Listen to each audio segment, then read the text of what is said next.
Assalamualaikum warahmatullahi wabarakatuh. Halo semuanya. Perkenalkan, nama saya Syarafina Kautsar.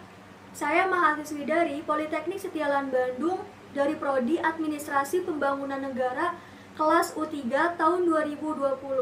Tujuan saya membuat video ini untuk memenuhi tugas dasar-dasar kebijakan publik. Di sini saya akan membahas buku pengantar analisis kebijakan publik dari penulis William Engdahl. So, here we go. Di sini saya akan membahas tentang bab 8, pemantauan hasil-hasil kebijakan. Bab 8 terbagi dari beberapa sub. Nah, di sini saya akan membahas tentang subbab pendekatan-pendekatan pemantauan, yaitu ada 4, akuntansi sistem sosial, yang kedua, eksperimentasi sosial, yang ketiga, pemeriksaan sosial, yang keempat, sintesis, riset, dan praktek. Yang pertama saya mau bahas yaitu tentang akuntansi sistem sosial.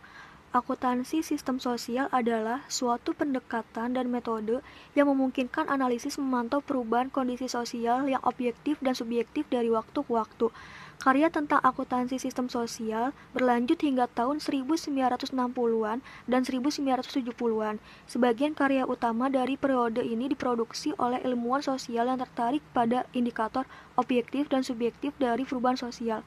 Unsur analitis yang penting dari akuntansi sistem sosial adalah indikator sosial. Indikator adalah statistik yang mengukur kondisi dan perubahan sosial dari waktu ke waktu untuk berbagai segmen populasi. Yang kedua yaitu eksperimentasi sosial. Eksperimentasi sosial adalah proses memanipulasi tindakan kebijakan secara sistematis sedemikian rupa sehingga memungkinkan diperolehnya jawaban yang cukup tepat terhadap persoalan sumber daya mana yang mengubah hasil kebijakan. Eksperimentasi sosial disarankan digunakan untuk menemukan solusi masalah sosial dengan cara memaksimalkan perbedaan di antara berbagai tindakan kebijakan dalam suatu kelompok program yang kecil dan dipilih secara cermat dan mengkaji konsekuensi mereka. Eksperimentasi sosial dilaksanakan di berbagai bidang kebijakan, yaitu ada kesehatan publik, pendidikan penunjang, kesejahteraan, peradilan kejahatan, penyalahgunaan obat dan alkohol, pengendalian penduduk, nutrisi, keamanan lalu lintas, dan perumahan. Konsekuensi dari penggunaan indikator sosial adalah bahwa cara ini memerlukan adanya sejumlah besar kasus yang berhasil maupun yang gagal untuk mengetahui program mana yang bekerja paling baik. Pemeriksaan sosial. Pemeriksaan sosial secara eksplisit memantau hubungan antara masukan, proses, keluaran, dan dampak sebagai usaha untuk mengikuti kebijakan. Salah satu keterbatasan dari akuntansi sistem sosial dan eksperimentasi sosial yakni bahwa keduanya mengabaikan atau terlalu menyederhanakan proses kebijakan.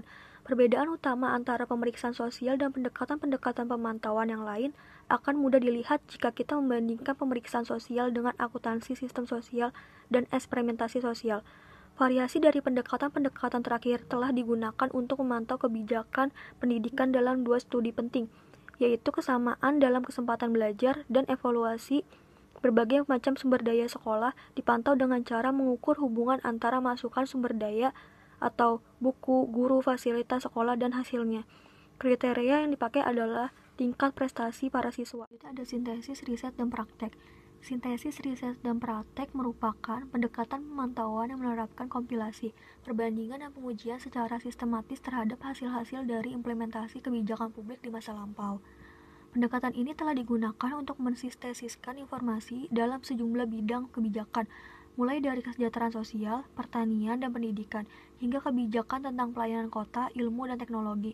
Ada dua sumber informasi yang relevan, yaitu studi kasus tentang formulasi dan implementasi kebijakan dan laporan-laporan penelitian yang mengupas soal hubungan antara tindakan dan hasil kebijakan.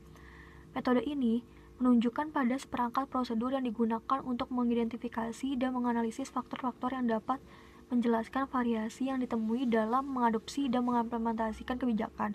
Keterbatasan utama dari sintesis, riset, dan praktek adalah reliabilitas dan validasi informasi.